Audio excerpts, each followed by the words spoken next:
नमस्कार। यह है कहानियों का अद्भुत संसार किस्सा कहानी, और किस्सा कहानी में मैं मंजीत ठाकुर आपको सुना रहा हूं आचार्य चतुरसेन शास्त्री का लिखा उपन्यास व्याघ्र क्षामः। और इसमें अब तक आप सुन चुके हैं कि सोने की लंका का दहन करके हनुमान अपने वानर यूथ के पास लौट चुके हैं। और अब आगे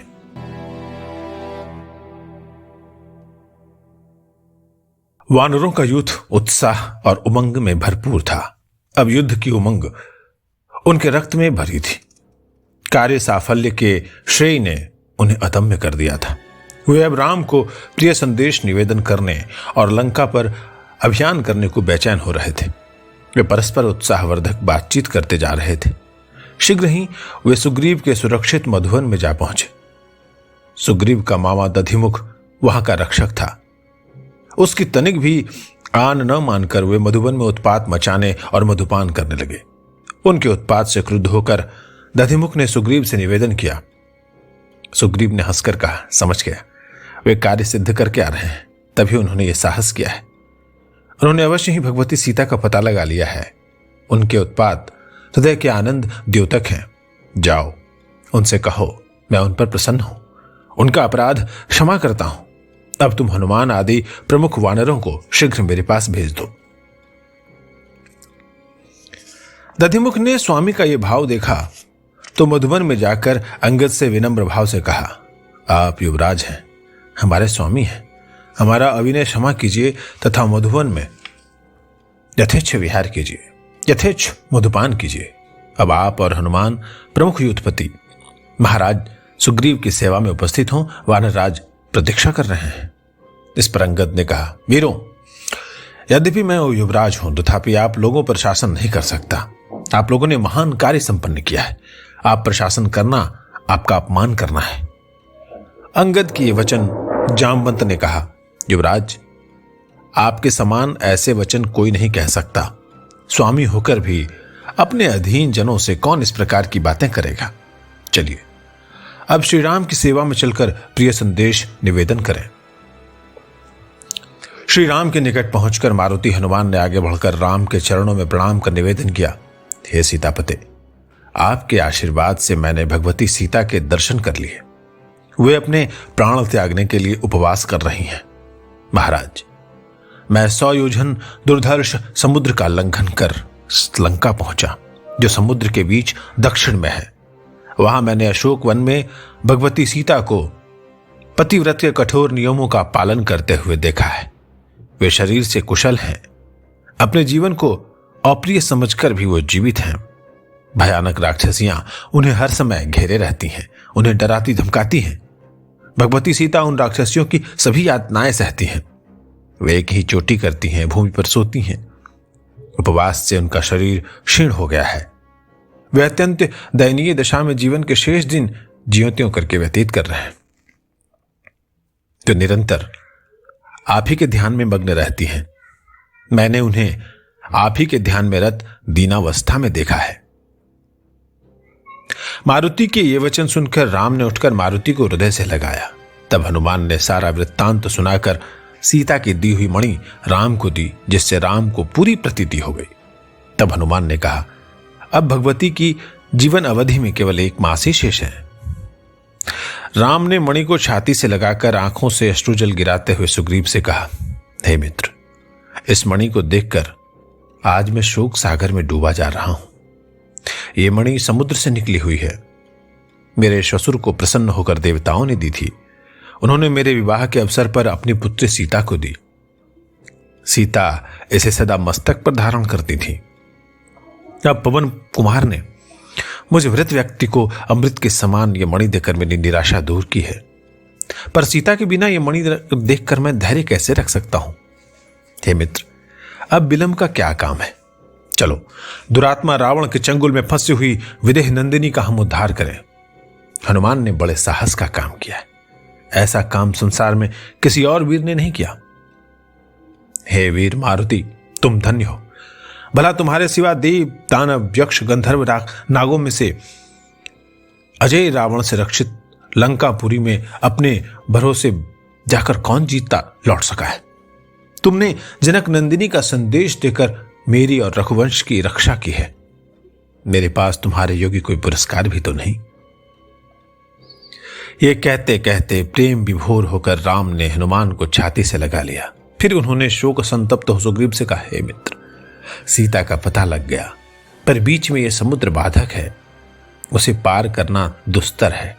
कहो कैसे यह दुस्तर कार्य पूरा होगा? कैसे वानर दल इसे पार कर लंका पहुंच सकेगा? सुग्रीव ने कहा, हे मित्र, जब सीता की खोज मिल गई और शत्रु के निवास का पता लग गया हो, तो फिर अब शोक का क्या काम? हम लोग अनायास ही सागर को पार कर लंका को छाड़ कर डालेंगे। आप शोक त्याग दीजिए। ये राम, शोकाकुल और उत्साहहीन पुरुष के सभी काम नष्ट हो जाते हैं, इसी से वो आपातग्रस्त हो जाता है। ये वानर युद्धपति सब प्रकार समर्थ और महाशूरवीर है। आपके प्रिय के लिए वे आग में कूद सकते हैं। बस अब हमें समुद्र पर पुल बांधने का यत्न करना चाहिए। समुद्र पर पुल बंधे बिना तो देवराट इंद्र सहित समस्त देव दैत्य किन्नर मानव दानव भी लंका का कुछ अनिष्ट नहीं कर सकते, परंतु पुल बांधने पर बस एक बार हमारी आंखों में चढ़े तो उसे नष्ट हुआ और रावण को मरा हुआ समझिए। हमारे योद्धा स्थिर और अजय है, विजय निश्चय ही हमारी होगी। अब आप शोक त्याग दीजिए। शोक सब कामों को बिगाड़ देता है। जिस काम के लिए बल विक्रम की आवश्यकता है, उसमें शोक बाधक है। इसलिए आप शोक को त्याग कर विक्रम को हृदय में स्थान दीजिए।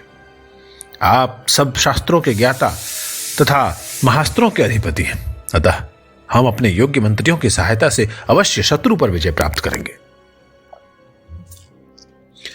सुग्रीव से ऐसी युक्ति संगत वार्ता सुनकर राम ने साभिप्राय हनुमान की ओर देखकर कहा, हे सौम्य, सुना जाता है कि लंका पर विजय पाना तथा उसमें प्रवेश करना अत्यंत दुष्कर है। इसलिए मैं जानना चाहता हूं कि लंका में कितने दुर्ग हैं। अपने नेत्रों से देखे हुए के समान ही मैं इसका विवरण स्पष्ट सुनना चाहता हूं। वीर, तूने समूची लंका का युद्ध की दृष्टि से गहन अध्ययन किया है, इसलिए कह कि रावण की सेना कितनी है और लंका की रक्षा के लिए उसने क्या उपाय कर रखे हैं। श्री राम के ये वचन सुनकर हनुमान ने कहा, हे रघुवंशमणि, लंकावासी राक्षस अति संपन्न है। वहां बड़े बड़े मस्त हाथी हैं, विशाल रथ हैं, राक्षस भट्ट बड़े शूर हैं। वे बड़े यत्न से लंका की रक्षा रात दिन करते हैं। लंका में 4 विशाल द्वार हैं, उनमें अत्यंत दृढ़ फाटक लगे हैं, जिनमें मोटी मोटी अर्गलाएं लगी हैं। उन अर्गला पर बड़े विशाल उपल अस्त्र लगे हैं, जो शत्रु सेना को रोकने के लिए हैं। लंका के चारों ओर स्वर्णिम 4 दीवारी है, जिनमें बीच बीच में मणि, मूंग और मोती लगे हैं। 4 दीवारी के चारों ओर ठंडे जल की बड़ी भयानक खाई है, जिसमें बड़े बड़े मगरमच्छ भरे पड़े हैं। उस खाई पर द्वार तक पहुंचने के लिए बड़े बड़े विस्तृत मार्ग हैं, जिनमें यंत्र लगे हैं। उन यंत्रों द्वारा शत्रु सेना को खाई में गिरा दिया जाता है। इन संक्रमों में एक तो बड़ा ही दुर्भेद्य है। वह सोने के बड़े खंभों और वेदियों से सुशोभित है। वहां बहुत सी सेना रहती है, जिसकी देखभाल सेनापति करते हैं। रावण स्वयं सावधानी से सेना का निरीक्षण करता रहता है। लंका पर आक्रमण देवों के लिए भी दुरूह है। उसके चारों ओर जो दुर्लंघ समुद्र, खाई, वन, पर्वत और दुर्भेद्य 4 दीवारी है, जिसे उसने अजय बना दिया है। वहां नौका भी नहीं जा सकती। ऐसी ही यह दुर्गम लंका है, जो त्रिकूट शिखर पर बसी है। 10-10 हजार भयंकर राक्षस सुबह हाथों में शूल लेकर प्रत्येक द्वार की रखवाली करते हैं, जिनकी सहायता के लिए चतुरंगिणी चमू सदा तैयार रहती है। परंतु मैंने संक्रमणों को तोड़ दिया, लंका को जला डाला, वहां की व्यवस्था भंग कर दी और भय एवं आतंक का राज्य स्थापित कराया हूं। अब तो हमें समुद्र पार करने का ही प्रयास करना है, फिर तो लंका विनष्ट ही समझिए। अंगद, द्विविद, मैन, जाम्बवान, पनरु, नल, नील आदि महारथ वानर, युद्धपति तथा वानरराज सुग्रीव इस दुर्जय दुर्धर्ष लंका के सबकोट परकोट खाई को नष्ट कर सीता का उद्धार करेंगे, इसमें तनिक भी संदेह नहीं। मारुति के वचन सुनकर राम कुछ देर विचार मग्न रहे।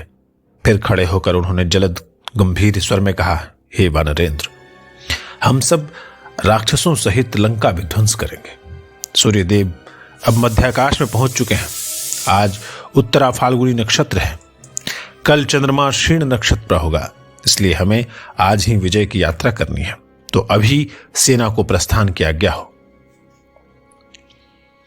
सुग्रीव ने कूच के नगाड़े बजवा दिए। सबसे आगे सेनापति नील अपने अग्रगामी दल को लेकर चला। सुग्रीव ने कहा, सौम्य, तुम पथ प्रदर्शन करो, पथ परिष्कार करो, दुर्गम स्थल को गम्य बनाते चलो। ऐसे मार्ग का परिशोध करो जिसमें यथेष्ट जल, फल फूल, आहार प्राप्त होता जाए, सन्निवेश की सुविधाएं हो, शीतल जल और मधु यथेष्ट मिल सके, शत्रु मार्ग में आहार को दूषित न कर सके। आसपास की दिशाओं की सुरक्षा का भी ध्यान रखो। मार्ग के गढ़े गहवर, दुर्गम वन सभी का परिष्कार करो। स्थान स्थान पर चौकियां स्थापित करो। पथ प्रदर्शकों के यूथ बनवाओ। सावधान रहो कि आगे चलने पर पीछे से शत्रु के आक्रमण की आशंका न हो। नील के यूथ शतसहस्त्र दल बनाकर अपने अपने कार्य करते आगे चले और उनके पीछे समुद्र के समान वेगशाली वानरों की अथाह सैन्य चली। पर्वताकार गवय और गवाक्ष अपने यूथ को लेकर आगे बढ़े। सेना नायक ऋषभ वानर सैन्य के दक्षिण पथ की रक्षा करते चले। मत्त गजराज के समान दुर्जय गंधमादन सेना के वाम पार्श्व रक्षक बनकर चले। सेना के मध्य भाग में ऐरावत के समान हाथी पर श्री राम चले। उनके आगे आगे अंगरक्षक दाएं बाएं हनुमान, लक्ष्मण तथा युवराज अंगद चले। उनके पीछे वानरराज सुग्रीव मंत्रियों और सेनापतियों सहित। सबके अंत में सेना के पृष्ठभाग की रक्षा करते महाविक्रम ऋक्षराज, जामबान, सुषेण और वेणदर्शी वानर यूथपति अपने अपने यूथों के सहित चले। संपूर्ण सेना का अधिनायक सुग्रीव सेनापतियों, गुल्म नायकों की आज्ञा देता चला। तापी नील अपने साथ प्रजंग, बलिमुख, जंभ और रक्षक को लेकर बड़े संयम और चातुर्य से आगे आगे राह बताते तथा पथ प्रदर्शन करते जा रहे थे। सुग्रीव की कठोर आज्ञा थी कि मार्ग में नगर, उपवन, सरोवर, ग्रामों को हानि न होने पाए। और इस प्रकार वानरी सेना सारे पृथ्वी को ढकती चलकर सह्याद्री गिरी पर जा पहुंची। श्री राम ने समस्त कटक को सह्याद्री गिरी पर विश्राम करने का आदेश दिया। आदेश पाकर वानर प्रसन्न होकर शिलाखंडों पर बैठकर चंदन के सुगंध से सुवासित वायु का आनंद लेने लगे। पर्वत शिलाओं पर उत्पन्न केतकी, माधवी, वासंती, कुंद, चिरु, बिल्व, मधक, आम, पाटल, अर्जुन, शंशपा आदि समस्त लता द्रुम को देखकर वानरों का युद्ध आनंद से कोलाहल करने लगा। कुछ चक्रवाक, जलकुक्कुट, क्रौंच आदि पक्षियों से युक्त सरोवरों में जल क्रीड़ा करने लगे। इस प्रकार श्रम दूर कर वानर सैन्य आगे चलकर महेंद्रगिरी पर जा पहुंची। वहां से उसने प्रथम बार उस अथाह समुद्र के दर्शन किए और फिर पर्वत से उतरकर समुद्र तटीय वन में आकर वानरी कटक से सन्निवेश स्थापित किया। अपनी रक्षा में भली भांति सावधान वानर सेना को नील ने बड़े कौशल के साथ समुद्र के तट पर ठहरा दिया। उसकी रक्षा के लिए द्विविद और मैंद वीर युद्धपतियों को उनके युद्ध सहित नियुक्त किया। युद्धपतियों को कठिन आदेश दिया कि वे अपने युद्ध से पृथक न हो, संदिग्ध पुरुष को शिविर में प्रविष्ट न होने दें, अपने अपने युद्ध की सजग होकर रक्षा करें। लेकिन अब सवाल था कि आगे समुद्र पार कैसे किया जाएगा। आप सुन रहे थे मंजीत ठाकुर की आवाज में व्यंग रक्षा मां।